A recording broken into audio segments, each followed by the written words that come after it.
Normally তো আপনার শীতের সময় অতিথি পাখি আসে, কিন্তু এবার হচ্ছে আমাদের সৌভাগ্য যে আমরা এবার হচ্ছে দেখা যাচ্ছে অক্টোবরের শুরু থেকে অতিথি পাখি আসতে শুরু করেছে আমাদের চলনবিল অধ্যুষিত অঞ্চলে। এছাড়াও অনেক জলাশয় থাকার কারণে প্রচুর অতিথি পাখি আসছে এবং হচ্ছে যে প্রাকৃতিক খাদ্য আছে, প্রাকৃতিক বাসস্থান আছে।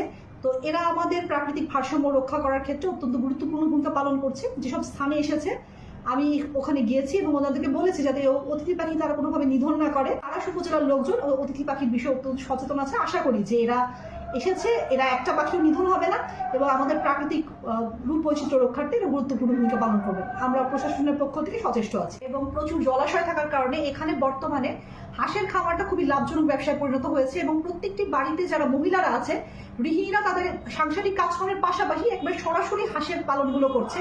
এবং এছাড়া আমাদের উপজেলা প্রাণী সম্পদ কর্মকর্তা যিনি আছেন, আমরা বিগত কিছুদিন আগেই একটি পরিবারকে 20টি করে হাঁস দিয়েছি এবং এই হাঁস দেওয়ার পর দেখা গেল যে হাঁসের সংখ্যা অনেক বৃদ্ধি পেয়েছে এবং রোগবালাই প্রতিরোধে এখন প্রাণী সম্পদ অফিসারের কার্যালয়ে গেলে ওখানে তো একটা চিকিৎসা কেন্দ্র, ওখানে নানা রকম টিকা, ভ্যাকসিন এবং তাদের নানা রকম ওষুধপত্রের ব্যবস্থা আছে।